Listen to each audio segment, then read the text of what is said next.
Hello, my friends. We are in the dust of Monday Night Raw. I don't know what that means, but there is a big talking point, and therefore we should talk about it. Otherwise, why the hell are we making a video? And that is because Sami Zayn won the Intercontinental title gauntlet, which means we have another WrestleMania 40 man in the book. Another WrestleMania 40 match in the books, which is, of course, Sami Zayn versus Gunther, the Ring General. Now, there is a big talking point to be had after this, because, of course, a lot of people thought that Chad Gable should win, including definitely WWE, because in the final match within the gauntlet, it was Chad versus Sami, and man, we teased and we teased and we teased. And while everybody who was involved in this thing did have a video, they were like, I'm going to win. Chad Gable's obviously had a little bit of more punch, I suppose you could argue, because it ties into his original feud with Gunther, and it ties into the fact that his daughter basically got screwed over by the Intercontinental Champion. So you want him to be a good dad.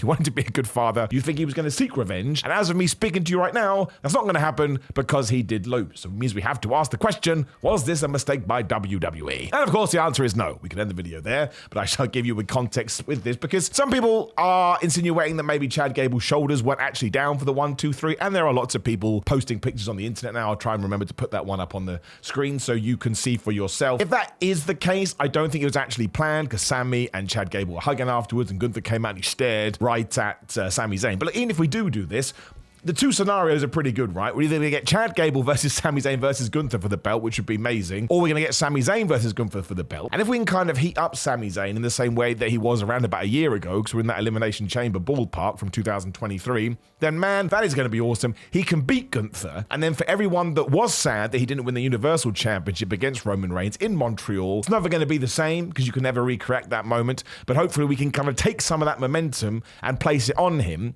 And if we then give him an amazing run with the Intercontinental title, I think that will rule. I think that will be great, and it will make me warm and fuzzy in my tum-tum. Now, of course, it begs the question, what do we do with Chad Gable? Because there is something there. We all know this. We talk about it all the time. He is an incredible, in-ring worker. He proved that again last night, as did Sami Zayn. And when it comes to his character stuff, if you really want to sort of boil this down and make it as simple as possible, does he kind of come across as the legit next generation of Kurt Angle? Yes, he does. He can be funny, he can be stupid, and I think the only reason we haven't seen that played out more in the sense where we kind of paint it as, oh, he's a lovely, funny guy, but in the ring he's an absolute killer, is we just haven't gone that much in that direction. In fact, building up to this match, people kind of thought the booking of Chad Gable was a bit wishy-washy, because he had that amazing feud with Gunther, then he was back doing the Afro Academy stuff. Half the time, he spoke about this in an interview the other day, and said Ian, if he only does get 30 seconds of TV time, he tries to make it the best 30 seconds. But yes, he was just involved in a bunch of sort of backstage skits. Even the Alpha Academy tag team sort of became Otis and Tozawa, as opposed to Chad Gable. And then all of a sudden, he's back in the gauntlet match, which does make sense. I would argue out of, 78% of people in that damn thing, he had the best call because of everything that had gone down. He tries, and he doesn't make it. Now, of course, this wasn't meant to elicit an emotional response from you, hence why Chad at the end was like, oh, I can't believe I wasn't able to win. And Sam gave him a lovely old hug. Now, once more, do we tie in the, his shoulders wasn't down thing? So we're going to make it a triple threat match? Yes. But does that take away from Sami Zayn winning the title? Or do we kind of just hold this off until post-WrestleMania and then do Sami Zayn versus Chad Gable? Now, does that mean you have to turn Chad Gable heel? I don't know. Now, you may be saying, it's a terrible idea, Simon, but is it? Is it? Because Chad Gable is quite clearly an amazing babyface, but have we done anything with this? I don't think that we have. So if we are going to sort of go on a big run with Chad Gable doing something with Sami Zayn, I would say it's probably worth giving it a go. Now, I don't know if he can pull this off. I don't know whether we'll actually watch it and go, we've made a terrible mistake, but that's okay. I say this on What Culture Wrestling all the time. Make sure you subscribe to them. I'll try and remember to put a card up there too. But I don't mind any wrestling company trying anything, as long as if it does fall into the toilet, we come up with a nice way to tie a bow on it and we move on to something else. Because if you're not willing to take those risks, you're not going to get the super duper stars that could come out the other end. I don't want to say that Stone Cold Steve Austin is a good example of that, but he was never earmarked for the spot that he eventually got into, one of the biggest pro wrestlers ever. So if we hadn't allowed people to sort of try different things, he was the ringmaster, right? And he wanted to become Stone Cold, and he had to pitch this idea, and they were like, we'll call you Frosty McFreeze. Again, not the greatest example and greatest comparison in the world, but we had to do something. So maybe that's what we should do with Chad Gable. Maybe he can use this as a reason, and it's a pretty darn good reason, to be like, well, I try to be the good guy, and I've let my daughter down. I have to win that championship by hook or by crook. Sami Zayn, you won it at WrestleMania 40, and now I'm going to destroy you and pull out your hair. I would love that feud. And I think that while I would love to have Chad, like I know him, on WrestleMania, sadly, not everybody can be on that show. You have to hold some things off so that we get to the Raws and the SmackDowns from April, May, June, July onwards. You have some programs, you had some feuds, you have some people to yell at each other. So if that does mean that becomes the greater good, then that's what absolutely I think we should do. But no, personally, I don't have a problem with it. I wouldn't have cared if Bronson Reed had won it, as long as you give me a story that I can sink my teeth into. But that's probably one of the reasons why Sami Zayn was the best. Again, with Chad Gable right there as well. But Sami can be now like, I wasn't able to win that championship last year. I lost the tag team titles. My best friend went over to smack her down. I need my redemption. I need to finally start proving to people. He's talked about this in interviews, right?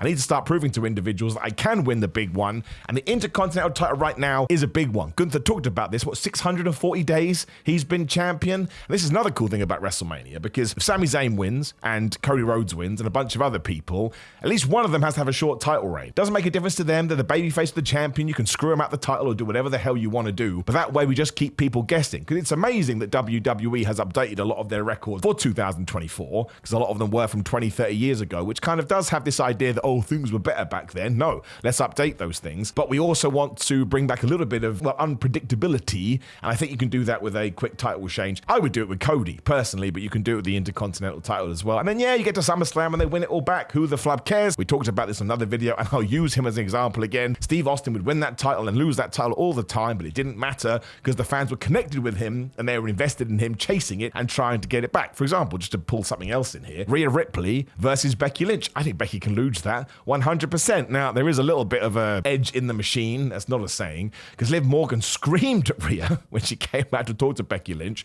after Liv had lost to Becky. Like, you cost me everything, and one day I'll cost you everything. So maybe she gets involved in that match, which allows Becky Lynch to win. I mean, I don't think that's great, to be honest. I think if you're going to do that post WrestleMania and just have Rhea Ripley win at WrestleMania 40, because it cements her as a brand new star. And obviously Becky Lynch is an all-timer, future Hall of Famer, but she's not on the come down or anything like that, but she's not even peaked. But the point is, Rhea still has places to go, whereas Becky Lynch has already cemented herself. So I think it would surprise a lot of people. And then you can have all these other baby faces win, Sami Zayn and Cody Rhodes, etc. And then Rhea retaining will be like, oh my gosh. And that's why it's probably a good idea that Drew wins as well, right? Because he then becomes World Heavyweight Champion. He's a bad guy. So you've got a nice balance. And of course, the two nights will end with Cody finally finishing his story and maybe even celebrating with The Rock if we buy into all of that fantasy booking. So I actually think all of this is turning into a pretty good WrestleMania. Even more so because Jey Uso came out. He's like, right, I've only got 2 minutes of promo time. That's fine. And he just said blood versus blood, family versus family, twin versus twin, Jey Uso versus Jimmy Uso. So now we're going to be doing that at WrestleMania 42. And there are so many elements you can bring into this. I don't know whether it has to be a stipulation match or anything like that. But again, you've got the bloodline. You've got people like Rikishi, of course, who is a WWE Hall of Famer and their dad. So if he wants to be special guest ring enforcer or something like that, it's going to add a certain personal relationship to it. But that's another one. If Jey Uso wins there, does he go after Intercontinental title? Does he go after the US title? We just don't know. So I thought Raw was a weird show. I wouldn't call it the greatest show that I've ever seen, but I'm going to give you a small spoiler here. I do apologize. I couldn't find any downs from it. Like, I thought everything that was presented to us was at least successful in what WWE was trying to, what their intent was. And I think sometimes when I watch a show, you're like, that's fair enough. You are giving me 3 hours of programming every single week. I can't expect you to smash it all of the time. By the end of it, I was moderately entertained, I would suppose. I thought the Gauntlet match was pretty good. I suppose the only big controversial talking point is what we did with Maxine Dupri, Candice LeRae, Indy Hartwell, and Ivy Nile. And a lot of people don't like it, which is totally cool, by the way. You're allowed not to like it. The thing that irked me is it's the same people that are like, oh, Christian Cage insulting dead people's fathers. What a wonderful man. And then we do it with Maxine, and apparently that's not okay. Now, I guess you can get into the execution of it all. But in terms of bringing up personal situations and then inserting them into wrestling, if it's okay for Christian to do it and AEW to do it, it's the same for WWE and whoever they choose to place this upon. And I have said this consistently for the last 8 years, however long I've been making content about professional wrestling. If Maxine Dupri is totally happy with this, then who the flub am I to get on my high horse and, well, that's terrible. Everybody deals with these kind of situations in their own way. Maybe Maxine Dupri finds this quite therapeutic. And of course, because we're in a modern age, people go, well, that's terrible. You can't say it's terrible, man. She lost her brother and she's allowed to deal with that in whatever way that she chooses. And if she can find some solace and some positive light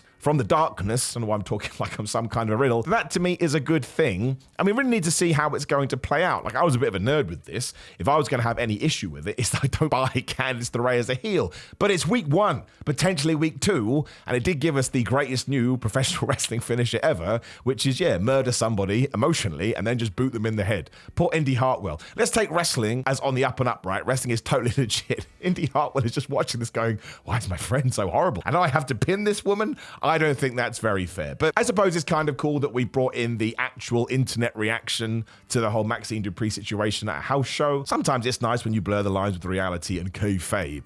And I did a tweet about this, street plug assignment of 316. And the point I was trying to get across is this. If you buy a ticket, are you allowed to go and shout within reason? Not any like hate speech or anything like that. But are you allowed to shout anything you want at a performer? Of course you are. You can say yeah, you can say boo, you can say you rule, you can say you suck. That doesn't mean you have to do it, right? This was the idea I was trying to get ahead. If you know that Maxine Dupri has been put into quite a delicate situation, and you can say this is on WWE's shoulders, where she is quite literally learning on the job on television, which is so damn hard. Again, go do one wrestling training session and you'll understand how difficult it is. I don't necessarily think you just all of a sudden have to do it because you think that she's rubbish. I think sometimes it's just nice to have a little bit of a human side of your brain and go, well, how would I feel if I was on her shoes? I'd probably want to be left alone right now. Now, again, that doesn't make you a bad person if you want to say that she does suck within I'm at a wrestling event and I'm getting caught up in the mob mentality. But my whole point was, I just think sometimes it's nice to think, well, maybe they're struggling with this or maybe they're going through something. And the fact that the women's locker room did come out in defense of her means she probably did. I don't want to put words in her mouth, but maybe there's something to that. And then it happens again anyway. It's always idiots, man. It's just idiots on the internet making loud noises. Because then there was that whole thing with Bianca Belair being on the video game cover and a bunch of racists pop their heads up and pretend they're not trying to be racist. Look, I did another tweet about this. I get it. What a horrible Twitter account. Who do I think I am? White Knight Simon Miller riding in to save the day. But I think it's important if you have a little bit of a platform to talk about this stuff. You don't have to like Bianca Belair, but in terms of the trajectory that she's on, quite clearly going to be a legendary wrestler, quite clearly incredible at what she does, quite clearly an amazing babyface. Go and look at kids' faces when she comes to the ring. They light up like, wow, this is amazing. And that is massively important. Anyway, let's not get bogged down with that. I'm intrigued to see what they did with the Maxine Dupri stuff. Wrestling has been doing this for yonks. And again, if it comes out that Maxine was not cool with this, then it is awful, it's deplorable, and it should be flushed down the toilet. That's not going to happen. It was probably her idea. And I always like to say, what would I do? And there are people in my life that I have lost that I would consider a tragic situation. And I actually think they would get a laugh right if somehow I made to WWE and I said I'm going to include them in a storyline. They would do a backflip. Like if I killed over and for some reason somebody wanted to include that in a wrestling storyline, I can tell you right now, if somehow I knew this was going on, even though I was dead, it would put a smile on my face. So it just goes to show, we're all different individuals, and I don't know why I'm talking about this in a pseudo review of Raw. I love the fact that we're doing this crazy ladder match as well, just as a complete tangent. I love the way that Adam Pearce and Nick Aldis announced it well. They're like, hi, we're just going to do a 6-pack tag team ladder match. That was gibberish just came out of my mouth. Essentially, we're doing 6 tag teams in a ladder match. That's 12 people in a ladder match at WrestleMania. If this isn't the most crazy or the craziest ladder match the WWE has ever done, especially because let's just try and figure this out. Obviously, it's going to be Damian Priest and Finn Balor. It's going to be The Miz and R-Truth. I would imagine it's going to be DIY. I imagine it's going to be The New Day. And then maybe Imperium get in there as well. And there's probably another tag team I'm not even thinking of right now, which makes me a right moron. Maybe it could be something like Ricochet and someone else that's flippy dippy doodah and absolutely all over the place. This potentially, I don't want to say it could steal the show because I think Cody Rhodes winning is going to make people lose their minds for obvious reasons. But maybe in terms of spectacle and in terms of sheer craziness, like I say, this could be the one. And I said this on Ups and Downs again, cheap plug, but I totally believe the reason we're doing this is you'll have all the titles there. One team will grab one title from a Raw side, one team on the SmackDown side will grab the other titles, and that's how we'll split them up. Now look, I am someone that would rather just have one tag team, one world and one mid-card, but hey, that's not what WWE does. And if they do decide to go in that direction, I think it's quite clever. I think it's quite creative, which I always enjoy, but it has to be The Miz and R-Truth grabbing the last one, right? I need R-Truth to get that mega WrestleMania pop because sometimes wrestling should just be about making you happy. That was the best thing about AEW Revolution, which we reviewed recently. The reason it was so good is because it made me warm and fuzzy in my tum-tum, seeing Sting get the plaudits he deserves. I didn't need twists. I didn't need any screw jobs from Ric Flair or Lex Luger or anything like that. I just wanted to see one of my heroes walk into a ring, kick some ass, apparently go through some glass, and then just leave. And that's what he did, and I think that's what we should do with our truth. He wins a tag team title. I don't care if he holds it for a day, a week, a month, a year, a decade. It's just going to make me smile and make me feel good in my Tootsie Toes. So yeah, that was it. That was long and short of Raw. I don't think it was necessarily an explosive one, but we got everything in place, and I really enjoyed the back and forth between Rhea Ripley and Becky Lynch. That's one of my most anticipated matches for WrestleMania 40, because I think they have great chemistry together, and I think it'll be one of those matches that we talk about for a long ass time. And we had Shayna Baszler and Zoe Stark losing to the Kabuki Warriors. I tell you why I did like this, as well as another plus point for the Maxine stuff. It was just nice to have tag team wrestling over here where the titles weren't even involved, and we were doing storytelling. Because if you do that outside the championships, it makes the championships more important. And we had a championship match that did last a pretty decent amount of time. It was around about 10 minutes. It's kind of a difficult one. We did a distraction shenanigan finish, but if I were WWE, as long as there's a plan to do this, I would take Zoe Stark and Shayna Baszler and make them strong single stars. I think they have tremendous upside there. And the Kabuki Warriors having a long title run makes all the sense in the world. But we just need challenges, and we just need narratives, and we have to keep these things going. Because again,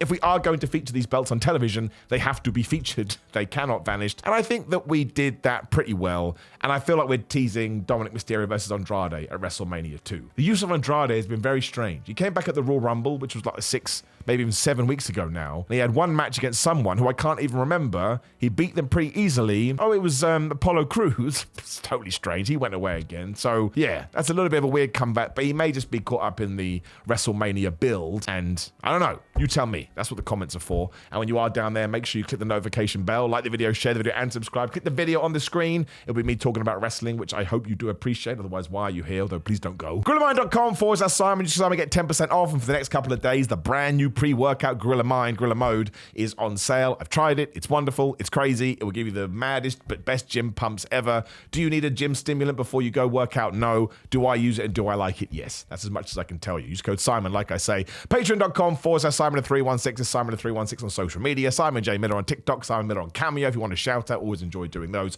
Hit up ProWrestlingTees.com/Simon Miller and Samson Athletics to get my merchandise. Warm and Fuzzy Tea is still the #1 selling tea, so I'm going to keep saying that phrase. Otherwise, thank you, my friends. That is my mini Raw review. Make sure you check out my proper one on What Culture Wrestling. That's it. Take care. See you soon.